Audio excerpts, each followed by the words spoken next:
Hey YouTube, it's Alicia. I'm back. I'm here to do a review of The Real Housewives of Beverly Hills, Season 7, Episode 8. Let's get started. So this week, we're going to be celebrating PK's birthday. He's turning 49, and Dorit is planning his party. And although she's told us that she's the queen of the details and she's a control freak, it seems that PK is a bit of a control freak because he seems to be managing a lot more of this process than I would have thought. Dorit tells us she wants this to be a simple but elegant affair with a big pow. And the piece de resistance is going to be a sneak or a secret concert by Boy George. So she's telling her party planner, I think his name was Cody, about this surprise. And so Cody was making comments about it, but she stressed the surprise is for PK and not for you. But it's not really a surprise because PK is in on the planning, as I just said. So whatever. I guess it'll be a surprise for their guests. They start talking about a way to hide Boy George and Culture Club from the guests, and then they'll unveil him sometime in the party. So that now we go to Mykonos, where Kyle and Erika Jayne are talking. They're having dinner. And they start talking about their lives as women. And Erika Jayne starts to tell Kyle that for the first 10 to 12 years of their marriage, she's been married to Tom for 17 years. And for the first 10 to 12 years, her life was all about being a wife to him and just doing whatever he needed. And the last few years have been about her doing her own thing. And Kyle says it's been very similar with her also. She's been very focused on being a wife and a mother, and just that's been her focus, but now she's opening stores, she's doing these screenplays, she's doing other things, and now she's getting really busy. So they have that in common. And Erika says Kyle is really cool, unlike the other women. So we move along to Eileen and Lisa Rinna. They are meeting Dorit to go rollerblading. And Dorit's never been rollerblading before. So Eileen has sprung for a pair of skates for her. And they have a little time of bonding. They're really trying to move past all that misunderstanding from last week. And it looks like they're actually getting along very well. Dorit invites both ladies to PK's birthday party, and she tells Lisa Rinna that she's going to invite Kim Richards as well, just to make sure she's okay with that. And Lisa Rinna says, sure, I'm fine, just thankful for the heads up for a change. And while they're together, they decide to call Erika Jayne and wish her well on her concert, which was nice. So now it's the night of the show in Mykonos, and they're all getting ready. They're running late. Erika Jayne is in the middle of getting her wardrobe together and her hair together, and Kyle looks great. I really do like her hair this season. She has it like bone straight with a blunt cut. I really like the light color. It really softens her face. Whatever she's doing differently this season, I think it looks good on her. So we move on to Lisa Vanderpump. And she's at home, and she's invited Eden over. And she's decided that she wants to get to know Eden better because she doesn't know her very well. Right away, Lisa Vanderpump wants to know about Eden's social status. Is she dating? What is she doing? And Eden tells her she just got out of a relationship like 2 days ago. Apparently, they were together for 3 weeks, but he attacked her. So when Lisa probes to find out attack, what did he do? Eden says he called her type A, and that's all he did. Because he quit smoking, and then he went to the nicotine mints, and she felt like he was just replacing one thing for another, and he called her type A, and that was it for her. So we already know Eden's got a little bit of, I don't want to say she has screws loose, but I would say she's a little tightly wound. And y'all, we all know about Lisa Vanderpump's new dog, Harrison. Hadn't seen much of Jiggy, just a little bit in the last couple episodes, but they flashed on him tonight, and he looked so bad, y'all. I felt like poor Jiggy. I mean, he really looked very ill, and that's probably why Lisa has the new pup. So I'm worried about poor little Jiggy. Did y'all see him tonight with his little cameo? He doesn't look well. So Lisa Vanderpump brings up game night, wants to know what Eden's impression of it was, and Lisa Vanderpump brings up the fighting. Well, Eden doesn't want to talk about the women fighting. She says that's just women getting out unresolved emotions. She wants to talk about Kim. So she says that in her opinion, the behavior she witnessed is Kim being a straight-on alcoholic, and she's very worried about Kim. And she says that Kyle is an enabler because she should see the behavior that Kim has, and she should say something to her. Well, first of all, they're both grown women, and Kyle has been in this situation for long enough to know whether or not her saying something is going to do any good, and I'm sure she's spoken up a number of times. A number. Eden gives us a little bit of a backstory in her situation. You know, in the prior episode, she said that when she was 15, she felt like this was going to be a problem, and she stopped. And I said back then, well, she never actually said what age she stopped. She just said she kind of had a red flag when she was 15. Well, she tells us tonight that her father died. I don't remember what he died of. Could have been anything.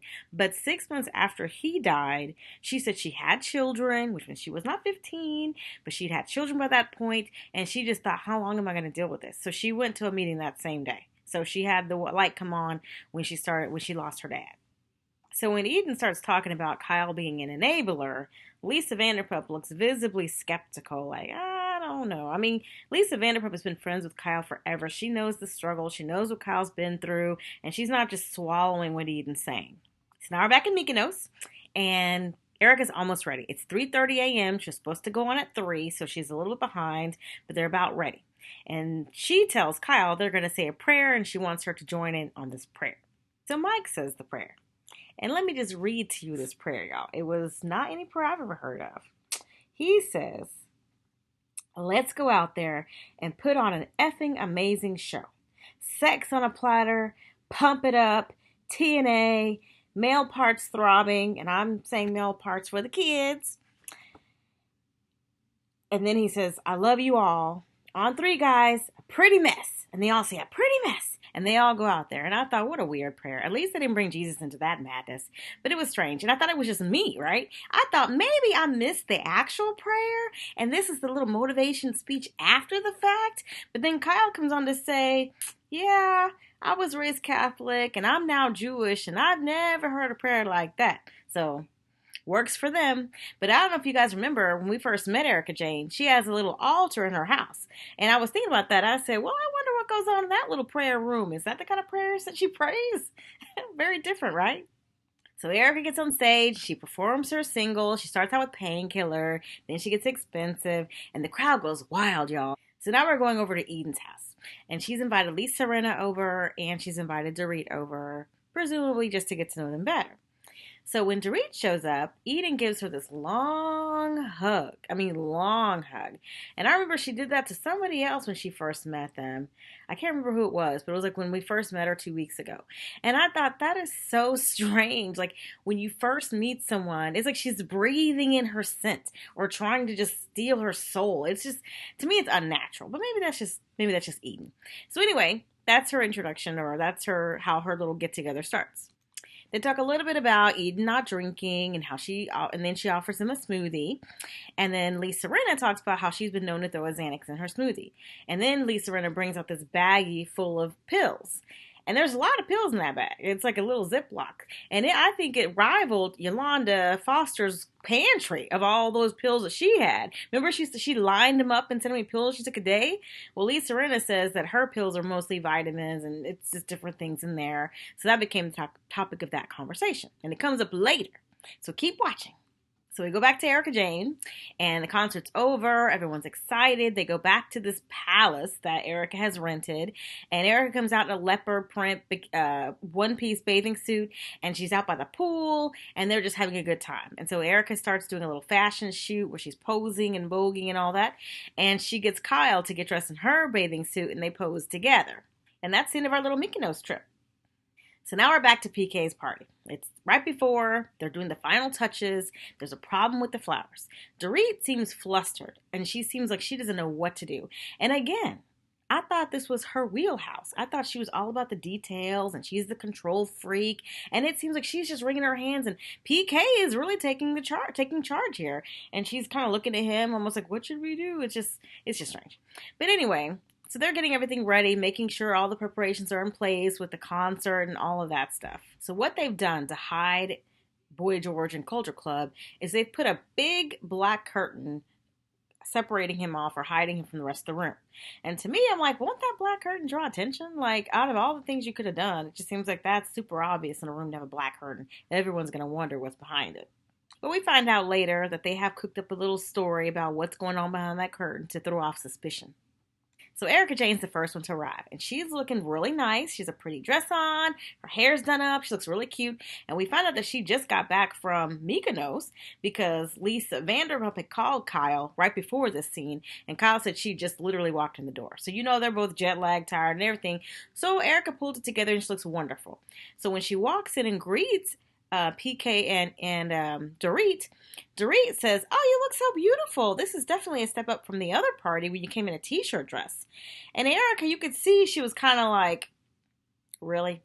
And I just thought, wow, are you that rude? Like, do people really say that? I mean, that's your guest. Do you really insult your guest's attire to her face?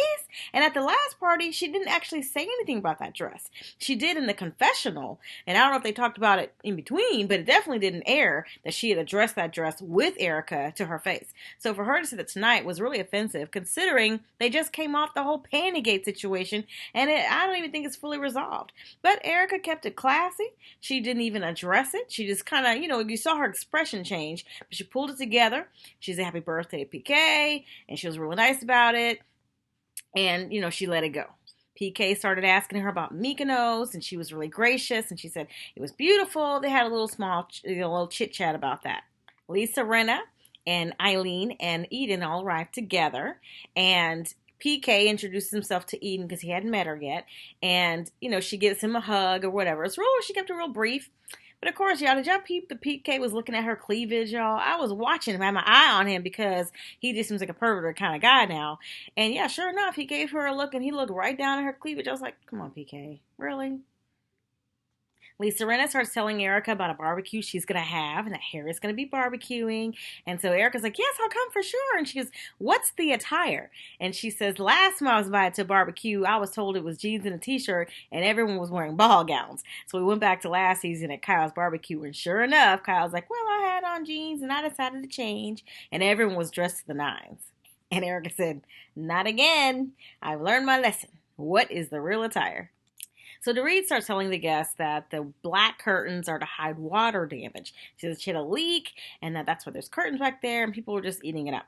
When Lisa Vanderpump comes, they try to give her the same spiel and she's like, yeah, nah, I know PK, he's up to something. I know there's no water leak. And so PK pretty much tells her, listen, if I say there's a water leak, there's a water leak. There's mold, whatever. Just go along with it. So she plays along. She's a good sport. Kim Richards arrives and PK greets her, and so she launches into her British accent, and he's just like, you don't have to talk in the British accent, but she wants to. She gives PK a gift and then she moves along. And y'all, Mario Lopez shows up. Like, have we seen him on here before? I can't remember. I know Lance Bass is usually the person that shows up the most on the Real Housewives of Beverly Hills, but what's Mario doing here? And it's not really explained who his link is with. Like, he greets Dorit, of course, and he seems to know her, but I'm just like, that's kind of strange. So Kim Richards walks over to Lisa and Eileen and Eden, and she greets them, and it's super nice. It's like nothing ever happened. They're all like, how you doing? Kiss, kiss. You look great. You look beautiful. And so Kim starts to tell them about her upcoming, the pending birth of her grandson, how excited she is, how she's starting to get that nervous, that new mother sensation where she's getting a little, worried about everything. And so Eden immediately turns on the detective, puts on her detective hat, and she's like, really? You're nervous and you have anxiety about that? Like, what's wrong? She starts to just psychoanalyze Kim about why does she feel that way, and she's worried it's a trigger, and she tells us this could bring up issues and she might fall off the wagon and then she's over. And Eden is doing too much, y'all. She is doing too much. So Kim tries to correct her. She's like, no, it's not that serious. I'm just excited. Kyle finally shows up, and Erika's very excited to see her. She calls her Mykonos partner, and she's really taken with Kyle. And does that seem strange to any of you guys? Like, I guess in Erika's first season, she was very reserved. We didn't really see her, really trying to bond with any of the ladies. But she's already told us earlier that Kyle's the cool one. All the other ones can, kick rocks, basically. And she seems really enamored with Kyle. Like, she's almost to the point where she's like, it's like she's kissing her butt. Kind of like, and I don't want to say she was kissing Eileen's butt for the part on Young and the Restless, but she was really, really, really cool with Eileen, and especially when she got that part.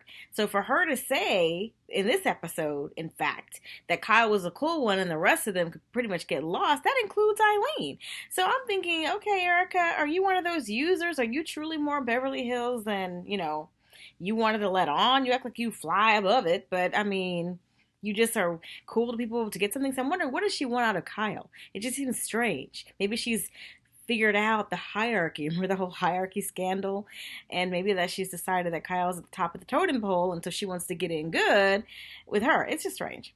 What do you guys think? Have y'all noticed that? So the party's just, they're milling about. It's funny that they didn't really do much because, at Dorit's party, she's like, "Oh, we're just gonna sit around with drinks, and I hope this isn't it. This is so boring." But then that's exactly all they were doing at PK's party. I didn't see anybody coming through with hors d'oeuvres and stuff because she said the party you have to have the food and the drinks and the atmosphere and all that stuff is like super important. But I didn't see any food being served. I might have missed that, but I didn't see any food and really not even any drinks. But everyone's sitting around just milling about, and then it's time for the Boy George unveiling. So Dorit gets out there and she's starting to give this speech about, PK and whatever. And then she says, y'all think I'm going to stop talking? Well, not yet. And she starts to say something else. Well, they decide to go ahead and unveil Boy George, just cut her off. And I was like, that's what you get, So Boy George plays a song. And in my opinion, it seemed like the response or the reaction to seeing him was kind of lackluster. Like Lisa Rinna was probably the most excited, jumping up and down. And other people were just like, oh, yay. But I mean, no one's heard about your Boy George in a long time. If she'd gotten somebody more current, there might have been much more fanfare. But Boy George is free because he's living in their house. So that's the best they could do. So that's the response that they got. So Boy George is wearing some head-to-toe tic-tac-toe looking outfit without the board. It is like just X's and O's. I mean, he had a hat on, a shirt on, a jacket on, a tie, I think. He had like this scarf that was just solid black, and then like the pants all the way down to his shoes. And I was like, really? That's a bit much, right? So he comes out there, and he even said he felt overdressed for the party. And I was like, well, okay. And he sang Karma Chameleon, and that was it. He sang one song, y'all, and then he was out of there.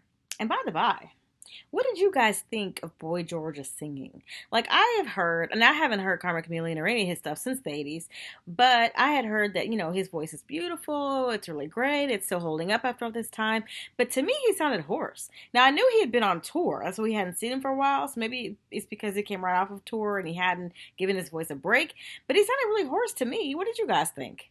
At the very end of the party, Mario Lopez makes another appearance, and he goes up to Dorit, and he's like, "That was great. I liked your speech." And I'm thinking, Mario, what are you after? What are you even doing here? It just seemed strange. Like he was kissing up to her in a way, but maybe that's the Beverly Hills, the Hollywood thing. Let's make some connections or whatever. But it seemed odd. So anyway, guys, let me know what you thought about Mario making an appearance. So it's time for Eden to go. She's decided she's ready to go home, and she says goodbye to Erika Jayne and Lisa Vanderpump. And so she kisses them both on the lips. And it's very awkward for Lisa Vanderpump because she's like, wait a minute, I just met you 5 minutes ago at my house, and why are you kissing me on the lips? So she's a good sport about it. She gave her like the tiniest little peck, and then Erika Jayne thought she wasn't about to get any of that action because she's like, oh, you're just so enticing. That's what she wants to kiss you. Well, then Eden wants to kiss her as well. So she, like I said, she's a good sport as well, went along with it. It was no big deal. Then she goes over and she says goodbye to Camille and Kim Richards and Kyle. But she just air kisses them and gives them a hug and she left. So maybe because she was hanging around Eric and Lisa Vanderpump more, that's what it doesn't matter. It was weird. So when she leaves, Camille says, "Oh, she seems so nice." And Kim kind of reacts like, "I don't know about her being so nice." So she wants the gossip. She's like, what happened?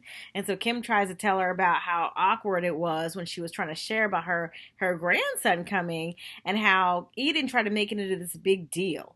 And so Kyle was just like, yeah, okay, so Eden's a drama queen. Now we already know. We got her. We peeped her card. So lastly, we see Lisa Vanderpump in her purple bra. Did y'all notice that she had a purple bra peeking out of her dress the whole time? And I forgot to mention it when she first showed up. But at first I thought, oh my God, that's like does she not know her bra showing? It's a pretty little lace. It was actually kind of a fuchsia, but it was there the whole time. So maybe I'm thinking, well, maybe the dress is designed that way. Maybe it's black and it has a little peekaboo bra. I don't know, guys. What do y'all think? Are y'all into fashion? Is that how they do things over there? It just seemed like it was an accident to me. But anyway, so at the end, Lisa Vanderpump's talking to Dorit and Boy George, and they're just chit-chatting. And so Dorit starts to gossip, and she's like, I want the gossip, but then she's giving the gossip. And she tells them about what happened over at Eden's house with Lisa Rinna and the bag of pills. Well, Boy George is just like over it. He's like, whatever, tell a friend, tell a phone, tell Dorit, and he leaves. He's not about to get engaged in that. He even said, are you sure she'd want you broadcasting that? And she just laughs it off. So good for him for being classy and not getting involved in the drama. He left. And then Lisa Vanderpump is there, and she's trying to understand what's going on because she's hearing that Lisa Rinna has this bag of pills.